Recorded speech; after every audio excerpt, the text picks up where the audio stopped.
जब आप ट्रेडिंग शुरू करते हो और थोड़ा सा नॉलेज गेन करते हो, रिस्क मैनेजमेंट के बारे में सीखते हो, तो आपको एक कंसेप्ट के बारे में पता चलता है जो कि है risk to reward ratio. And हर इंसान ये सोचता है कि मेरा जितना ज़्यादा रिस्क टू रिवॉर्ड रेशियो होगा, मैं उतना ज़्यादा अच्छा ट्रेडर हूँ और मैं उतने ज़्यादा पैसे कमाऊंगा। What if I told you that that is the easiest way to lose your prop firm challenge?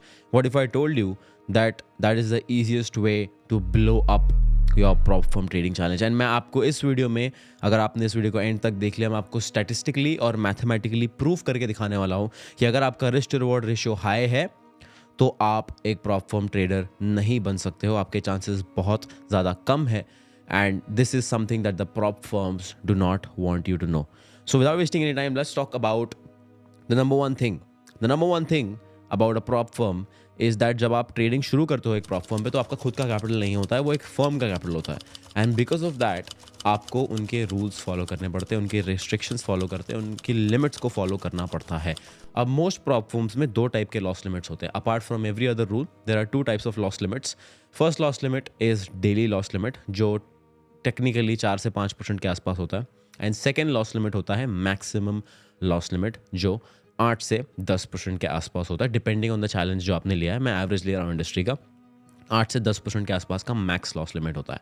अब अगर आपने गलती से प्रॉप फर्म चैलेंज शुरू किया और आपकी एक लूजिंग स्ट्रीक लग गई, इट डजेंट मैटर आपकी स्ट्रैटेजी कितनी अच्छी है, इट डजेंट मैटर आप कितने अच्छे ट्रेडर हो, बट अगर आपने प्रॉप फर्म चैलेंज बाय किया और आपकी लूजिंग स्ट्रीक आ गई, there is a very high chance कि आप अपने प्रॉप फर्म अकाउंट को ब्लो कर बैठोगे। Doesn't matter how good of a trader you are, and that is exactly dependent on आपका विन रेट क्या है एंड आपका रिस्क टू रिवॉर्ड रेशियो क्या है। बिकॉज अगर आपकी लूजिंग स्ट्रीक आ जाती है तो बहुत हाई चांसेस है दैट एक दिन में शायद आप 2% का लॉस कर जाओगे। एंड अगर आप एक डिसिप्लिन ट्रेडर हो तो शायद आप रिवेंज ट्रेडिंग नहीं करोगे और डेली लॉस लिमिट को बचा लोगे। बट अगर आपने गलती से रिवेंज ट्रेडिंग कर ली या फिर आपने सेम दिन में दूसरे सेशन में ट्रेड ले लिया, तो there is a very high chance कि आप अपनी डेली लॉस लिमिट को भी ब्रीच कर दोगे। और अगर कंटिन्यूसली 3 से 4 दिन का आपका लूजिंग स्ट्रीक लग गया, then there is a very high chance कि आप अपने मैक्सिमम लॉस लिमिट को भी हिट कर दोगे। So the number one thing that you need to make sure कि आप प्रॉप फर्म पे ना करो is avoid a losing streak. अब लूजिंग स्ट्रीक को अवॉइड करने का सबसे अच्छा तरीका क्या है? सबसे अच्छा तरीका ये है कि अपनी स्ट्रैटेजी को आप स्टडी कीजिए कि स्टैटिस्टिकली आपकी स्ट्रैटेजी कहाँ पे स्टैंड करती है। As I speak right now, मैंने आज के टाइम पे $18,000 which is almost 15.5 lakh rupees के आसपास प्रॉप फर्म से पे आउट्स लिए हुए हैं। And this is something that I personally follow. Let's get to the charts. सबसे पहली और सबसे इंपॉर्टेंट चीज़ के बारे में बात करना चाहूँगा, जो आपको स्क्रीन पर दिख रहा होगा, which is average win rate based on risk to reward ratio. तो इस टेबल को थोड़ा समझने की कोशिश करते हैं। अगर आपने इसको नोट पैड से पेन पे प्रॉपरली कहीं पे लिख लिया तो आपको ये बहुत ज़्यादा फायदा देने वाला है। तो make sure you pause this video, grab a book, grab a pen and इस टेबल्स को जो मैं आपके साथ शेयर करने वाला हूँ उसको कहीं पे नोट डाउन कर लो और नोट्स ज़रूर बना लेना। जो टेबल अभी आपको अपनी स्क्रीन पे दिख रहा है, अगर आप देखोगे तो यहाँ पे 3 कैटेगरीज है: risk to reward ratio, win rate और example of consecutive losing trades.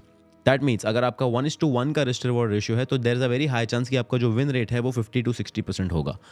अगर आपका रिस्क टू रिवॉर्ड रेशियो 1:2 है तो there is a very high chance आपका विन रेट 30 से 40% के आसपास होगा।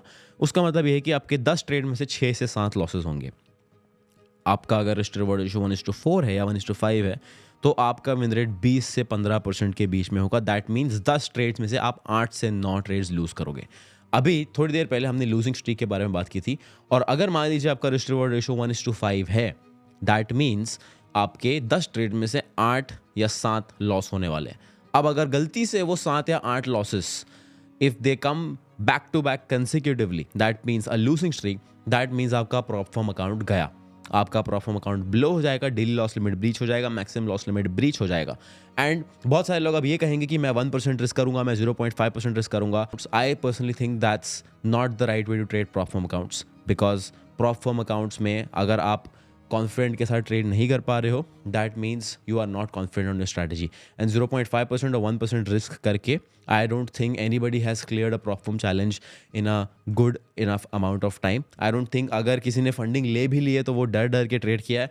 एंड आई थिंक अगर आप एक अच्छे ट्रेडर बनना चाहते हो तो आपके पास इतना कॉन्फिडेंस होना चाहिए दैट आप अपने कैपिटल पे जितना रिस्क हो सके उतना रिस्क ले सको एंड उसको अच्छे से ट्रेड कर पाओ, तभी जाके आप बड़े प्रॉफिट्स और बड़े पे आउट्स देख पाओगे। Coming to the next point, अभी आपने ये देख लिया कि हाई रिस्क रिवॉर्ड रेशियो का मतलब ये होता है less win rate. Now let's talk about consecutive losses, जिसके बारे में हमने डिस्कस किया था, which is your losing streak.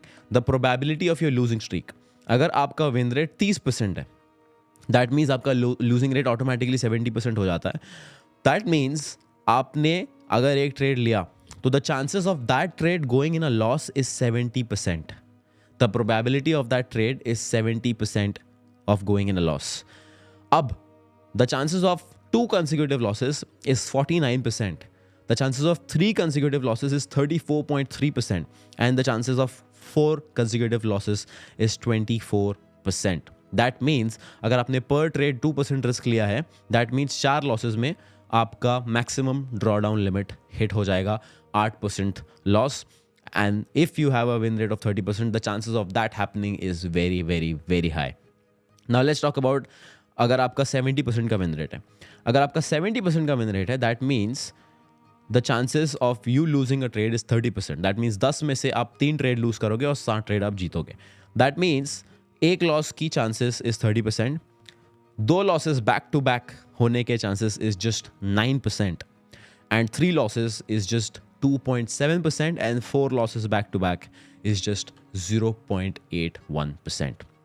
Now just imagine अगर अब आपकी स्ट्रैटेजी का विन रेट हाई है, बस रिस्क टू रिवॉर्ड रेशियो बहुत कम है. Even if the risk to reward ratio is 1:2 और 1:1.5, it doesn't matter. What matters is कि आपने अगर एक 100K का फंडिंग सिक्योर कर लिया, the chances of you making a loss, मान लीजिए मैंने $100,000 का फंडिंग अचीव कर लिया, और the chances of me having a loss is just 30% if my win rate is 70%, right? I lose that trade. Let's say मैंने 2% risk किया and I lose $2,000 on that particular trade. Now my balance is standing at $98,000. अब गलती से next trade मैंने लिया and the chances of that going in a loss is just 9%. That means there is a 91% chance that वो profit देगा. And वो profit अगर दे देता है and मैं 1:2 risk reward ratio achieve कर लेता हूँ, I will be in a net profit of $2,000. That means with a 80% profit share, I have secured a payout of $1,600. And that is how simple it is to secure a payout अगर आपका win rate high है. अगर आपको अभी भी ये लगता है कि एक high risk reward ratio is something that you should go after, that might be correct in a live account, because एक live account में कोई drawdown limit नहीं होता है, कोई restriction नहीं होता है. But अगर आपको एक अच्छा prop firm trader बनना है और अगर आपको high payouts achieve करने हैं, consistently achieve करने हैं, then you need to make sure that आपकी trading strategy का win rate हाई हो. And for your win rate to be high, of course आपको अपनी स्ट्रैटेजी में चेंजेस लाने पड़ेंगे, उसको बैक टेस्ट करना पड़ेगा. यू हैव टू सी कि स्टॉप लॉस आप कैसे बढ़ा के टारगेट उसका 1:2 रख सको एंड ऑल ऑफ दैट. वो सारे चेंजेस आपको करने पड़ेंगे अपनी स्ट्रैटेजी में. अगर आप चाहते हो कि मैं एक वीडियो बनाऊँ जिसमें आपको मैं ये सिखाऊँ कि एक स्ट्रैटेजी में चेंज कैसे लाना है, अपनी स्ट्रैटेजी को मॉडिफाई कैसे करना है और इंप्रूव कैसे करना है, then let me know in the comment box. But this is something that you need to understand. मान लीजिए अगर आपका 80% का विन रेट अचीव हो जाता है, which is very much possible.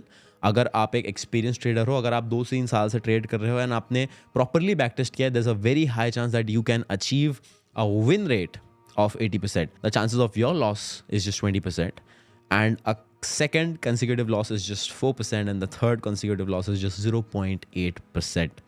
And that increases the chances of you getting a payout and you getting funded immensely. So अभी तक जो भी आप ट्रेड कर रहे थे, it really डिपेंड्स कि आपका रिस्क रिवॉर्ड रेशियो क्या है और आपका विन रेट क्या है. But all of this that I just shared with you will go to waste if you do not have a back tested strategy जिसको आप डिसिप्लिन के साथ फॉलो कर रहे हो. अगर आप अपनी स्ट्रैटेजी को डिसिप्लिन के साथ फॉलो नहीं कर रहे हो, then the odds will not play out in your favour. ये जो मैंने टेबल आपको दिखाया है, ये this is just probability, this is just statistics, and statistics will only play out as predicted if आपकी स्ट्रैटेजी में कोई वेरिएशन फैक्टर नहीं है, कोई वेरिएबल फैक्टर नहीं है. For statistics to play out, for maths to play out, आपकी strategy constant होनी चाहिए, आपके रूल्स कांस्टेंट होने चाहिए, आपकी एंट्रीज कांस्टेंट होनी चाहिए, और आपका रिस्क मैनेजमेंट कांस्टेंट होना चाहिए. अगर मान लीजिए मैंने यहाँ पे अपना 80% का विन रेट है और फर्स्ट ट्रेड में मैंने 4% रिस्क किया और मेरा लॉस हो गया, that means I am down $4,000. And next trade में जहाँ पे मेरा विन रेट का चांसेस इज 96% और तब मैंने सिर्फ 2% रिस्क किया या 1% रिस्क किया, I will not be able to make back the money.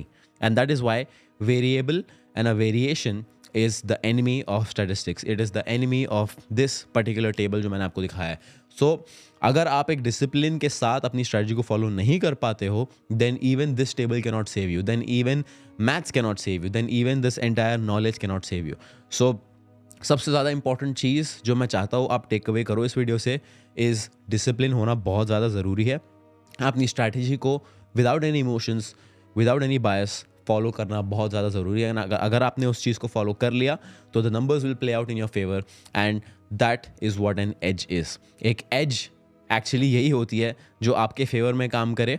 ज़रूरी नहीं है कि हमेशा प्रॉफिट होगा, बट एक एज का मतलब यही होता है कि over the period of time, over 5 consecutive trades or over 10 consecutive trades, at the end, the edge is what will make me profitable. And that is what matters. Thank you so much for watching. I'll see you in the next one.